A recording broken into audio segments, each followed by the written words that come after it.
ప్రభు నామానికే మహిమ కలుగును గాక. కూడి వచ్చిన మీ అందరికీ కర్మల ఆత్మీయ సహవాస సంఘ విశ్వాసులందరికీ మన ప్రభువును ఆయన ప్రియ కుమారుడునైన యేసుక్రీస్తు వారి శ్రేష్టమైన నామములో శుభములు మరియు అందరికీ వందనాలు. పరమగీతము 7వ అధ్యాయాన్ని మనం ధ్యానం చేసుకుంటున్నాం. పరమగీతము 7వ అధ్యాయం 7వ వచనాన్ని చదువుతాను. నీవు తాళ వృక్షమంతా తిన్నని దానవు, నీ కుచెములు గెలల వలె నున్నవి. గత దినం ఈ వచనాన్ని కొంత మనం ధ్యానం చేసాం. తాళ వృక్షం తిన్నగా ఎదుగుతుంది, వంకరతనం అనేది ఉండదు అనే విషయాన్ని గురించి మనం ధ్యానం చేసుకున్నాం. తాళవృక్షము అంటే ఇశ్రాయేల్ దేశంలో ఖర్జూర వృక్షము. ప్రభు ద్వారా విమోచించబడిన ఇశ్రాయేలీల్లో ఏ వంకరతనము లేదని, తిన్నగా ఉన్నారని దేవుడు సెలవిస్తున్నాడు. ఈ తాళ వృక్షము లేక ఖర్జూర వృక్షం ఇశ్రాయేలీలకు సాదృశ్యంగా ఉంది. ఇశ్రాయేలీలు తాళ వృక్షముతో ఎందుకు పోల్చబడ్డారో కొన్ని వచనాల్లో వివరణ ఉంది. 92వ కీర్తన 13వ వచనం. యెహోవా మందిరములో నాటబడిన వారై వారు మన దేవుని ఆవరణములలో వర్ధిల్లుదురు. ఈ కీర్తన విశ్రాంతి దినమునకు తగిన కీర్తన అని వ్రాయబడి ఉంది. విశ్రాంతి దినము అంటే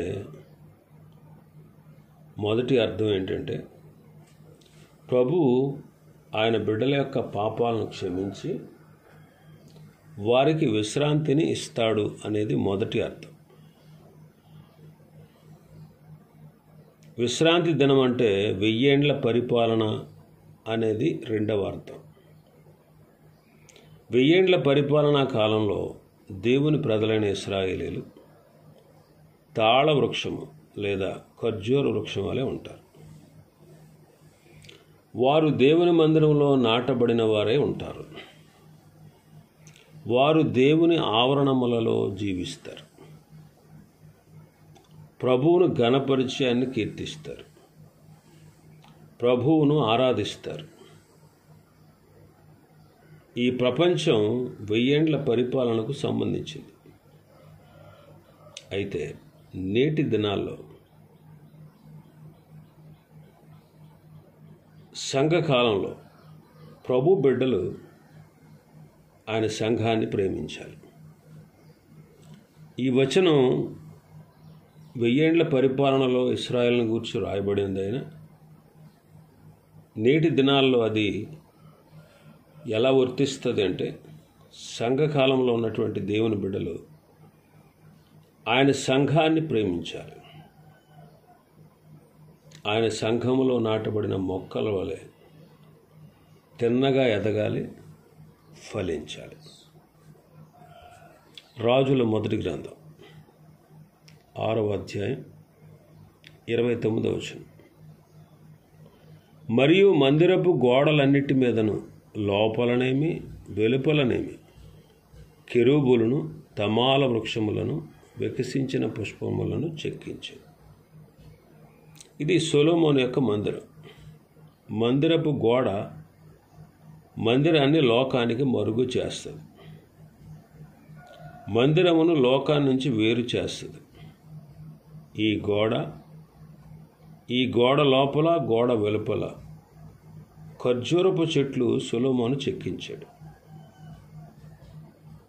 గోడ లోపల మందిరములో ఉన్న, గోడ వెలుపల లోకములో జీవించిన దేవుని ప్రజలు తాళ వృక్షము అనగా ఖర్జూరపు మొక్క వలె మొక్కల వలె దేవుణ్ణి మహిమపరిచేవారుగా ఉండాలి.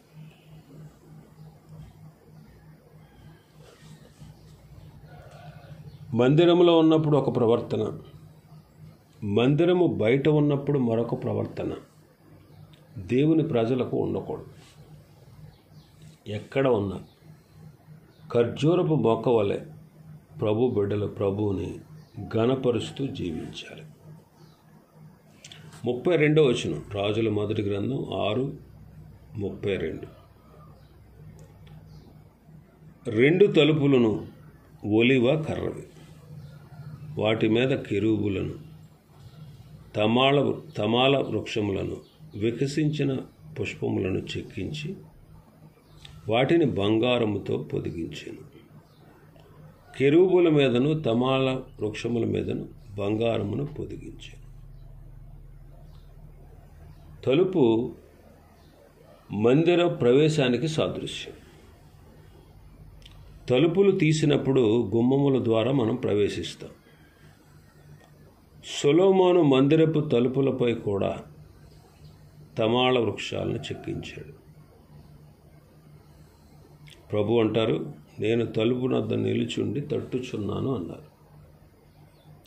తలుపులు తెరిచి ప్రభువును చేర్చుకోవాలనేది ఆయన కోరిక.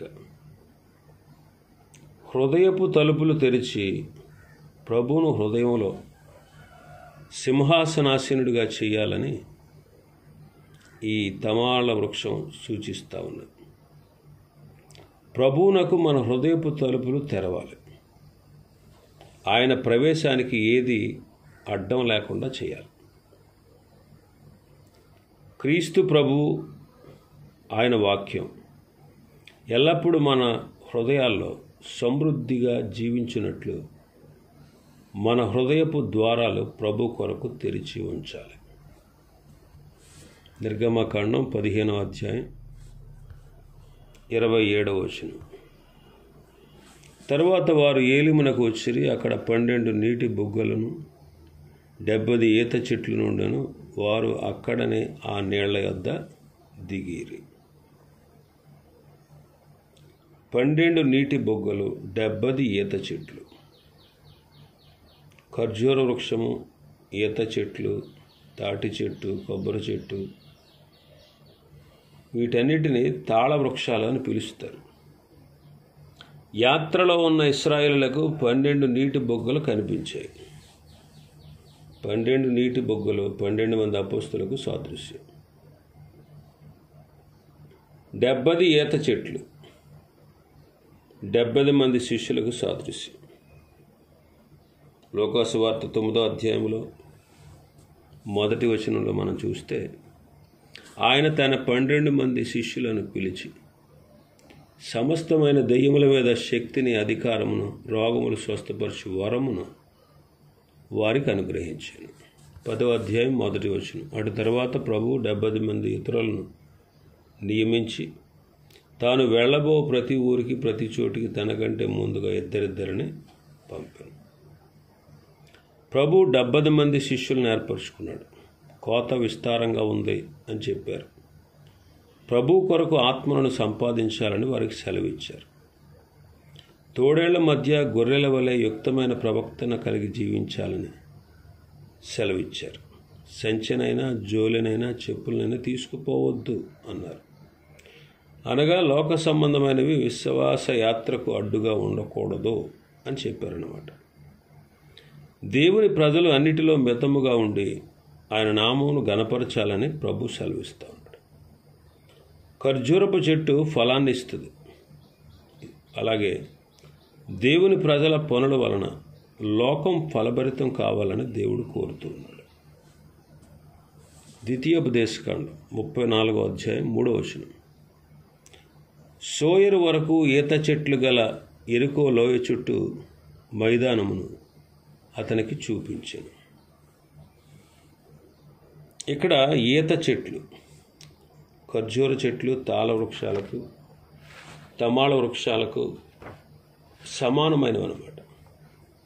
ఈ చెట్లు ఎరుకో మైదానంలో ఉన్నట్టు మనం ఇక్కడ ఈ వచనంలో చదువుతాం. ఎరుకో శాపగ్రస్తమైనది. అలాంటి శాపగ్రస్తమైన మైదానంలో ఖర్జూరపు మొక్కలు మొలిచాయి. అదేవిధంగా ఖర్జూరపు మట్టల వంటి దేవుని బిడ్డలు శాపగ్రస్తమైన ఎరుకో వంటి ఈ పాపలోకంలో ఉన్నారు. ఖర్జూరపు పంట ఎరుకో ప్రజలు తింటున్నారు. అదేవిధంగా శాపగ్రస్తమైనటువంటి ఈ లోకము దేవుని ప్రజల నుండి ఆత్మ సంబంధమైన పంట తిని ఆశీర్వాదం పొందాలి. అందువల్ల ప్రభు, మీరు వెళ్ళి ఫలించుటకును మీ ఫలము నిలిచియుండుటకును నేను మిమ్మల్ని ఏర్పరుచుకున్నానని సెలవిచ్చారు. దేవుని ప్రజలు బహుగా ఫలించి ఎరుకో అనే పాపలోకాన్ని ఫలభరితం చేయాలి. యోవేలు గ్రంథం 1వ అధ్యాయం 12వ వచనం. ద్రాక్ష తోట కాపురులారా, రోదనము చేయుడి. ద్రాక్ష చెట్లు చెడిపోయాను, అంజూరపు చెట్లు వాడిపోయాను. ఈ వచనంలో అంజూరపు చెట్లు వంటి విశ్వాసులైన వారి ఆత్మీయ జీవితాన్ని దేవుడు తెలియజేస్తున్నాడు. అంజూరపు చెట్లు వాడిపోయాయి అని దేవుడు సెలవిస్తున్నాడు. వాడిపోవడానికి ముఖ్య కారణం ఏంటంటే దేవుని ప్రజల యొక్క చెడు జీవితం. పాపపు మత్తులో పడి దేవుని ప్రజలు దేవుని అశ్రద్ధ చేశారు. దేవుని ప్రజలు పాడైపోయారు. లోక సంబంధమైన అపవిత్రత అనే మత్తులో మనం ఎప్పుడూ ఉండకూడదు. భక్తుడు ప్రార్థించినట్లు ఏ పాపము మనలను ఏలకుండా మనం జాగ్రత్త పడాలి. ఈ లోక సంబంధమైనవి వేటిని కూడా మనం ఎక్కువగా ప్రేమించకూడదు. మన జీవితాల్లో మనం ఎండిపోకూడదు, వాడిపోకూడదు. తాళ వృక్షముల వలె ఏ వాతావరణంలోనైనా ఫలించేవారుగా ఉండాలి. ఇంకా మన భాగంలో మనం చూస్తే నీ కుచములు గెలల వలె ఉన్నవి అంటాడు. 1000 ఏండ్ల పరిపాలనా కాలంలో ఇశ్రాయేలీలు లోకాన్ని పోషిస్తారు అని దీని అర్థం.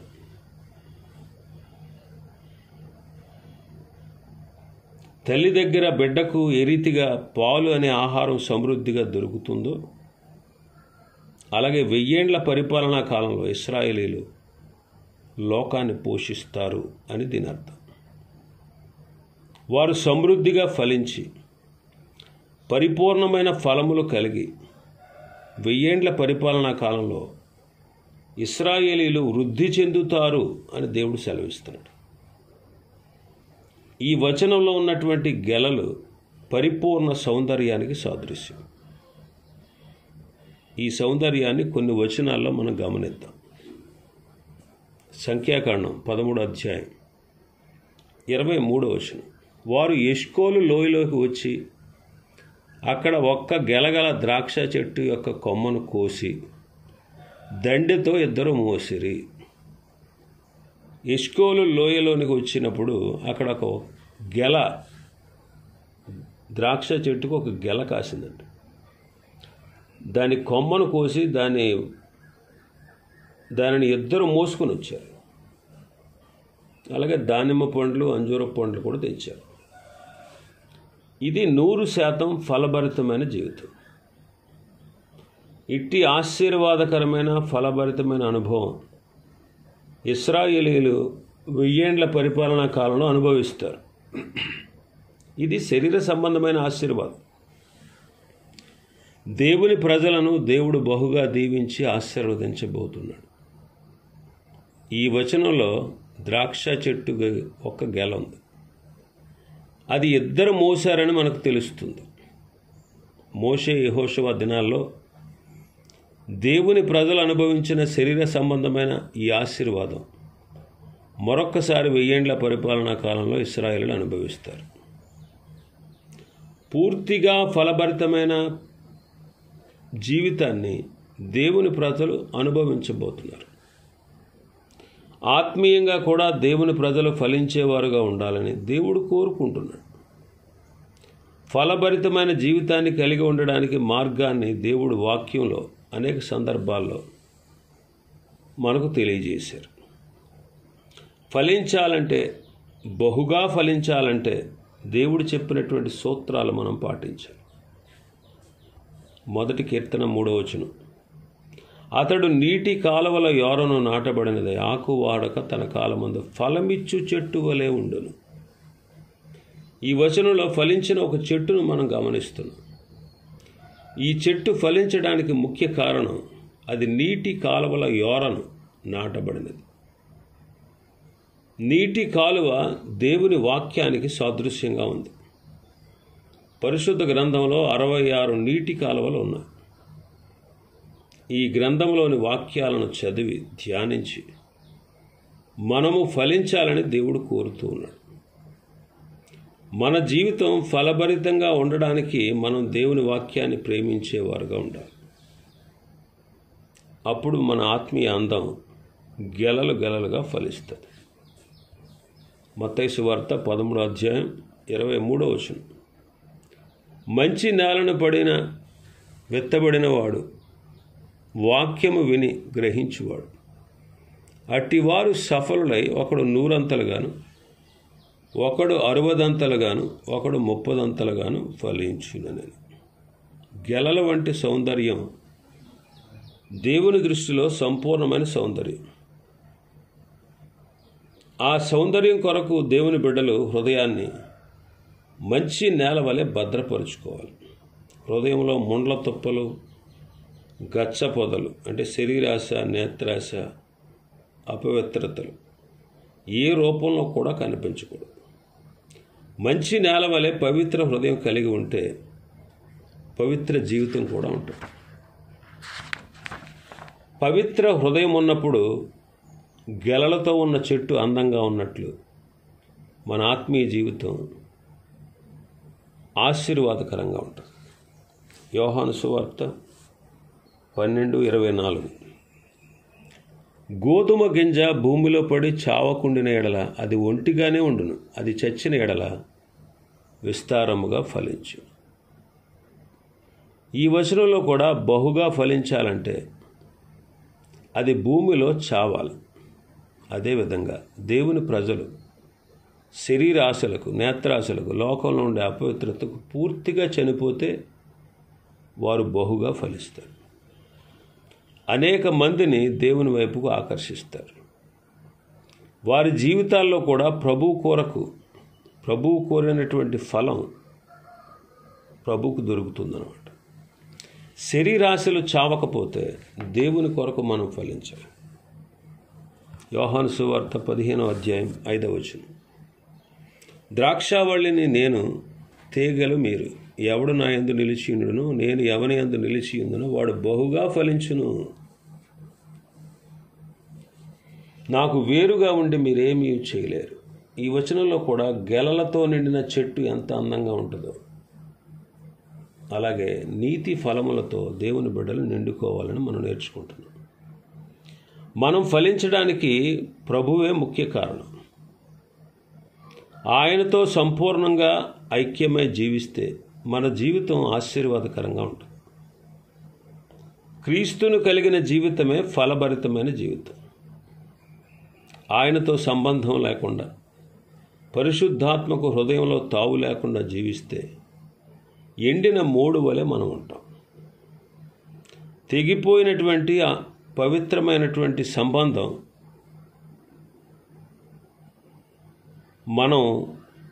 మన నాశనానికి లేదా ఫలింపలేనటువంటి జీవితానికి మనల్ని దారితీస్తుంది.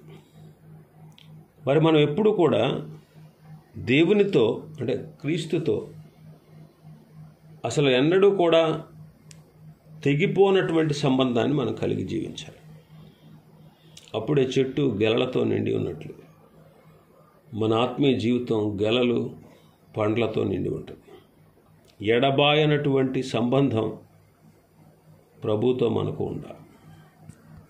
రోమపత్రిక 7వ అధ్యాయం 4వ వచనం, కావున నా సహోదరులారా, మనము దేవుని కొరకు ఫలములు ఫలించున్నట్లు అంటాడు. మృతులలో నుండి లేపబడిన క్రీస్తును వేరొకరిని చేరినట్లు మీరును ఆయన శరీరం ద్వారా ధర్మశాస్త్ర విషయమై మృతులైతిరి అంటారు. ఈ వచనంలో మరొక్కసారి గెలల వంటి సంపూర్ణ సౌందర్యం గల జీవితం మనకు కనిపిస్తుంది. ఇటువంటి జీవితం ఇతరులకు మాదిరిగా ఉంటుంది, ఇతరులకు ఆశీర్వాదకరంగా ఉంటుంది.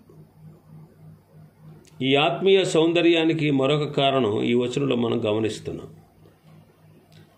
పాత నమ్మకాలు, పాత మతాలు, పాత పద్ధతులు, దైవ చిత్తం కాని విశ్వాసం అంటే ధర్మశాస్త్రం మొదలైన వాటికి మనం పూర్తిగా చనిపోవాలి.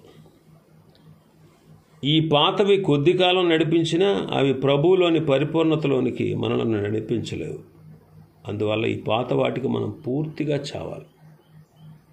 మనకు జీవాన్ని ఇవ్వలేనటువంటి విశ్వాసాలు, మూఢ విశ్వాసాలు, మత నమ్మకాలు, మానవులు ఏర్పరిచిన పద్ధతులు, లోకాచారాలు, వీటన్నిటికీ మనం చావాలి. అప్పుడు ప్రభులో మనం ఫలిస్తాం. మనలో పరిపూర్ణమైన గెలల వంటి సౌందర్యం ప్రభు గమనించి ఆనందిస్తాడు.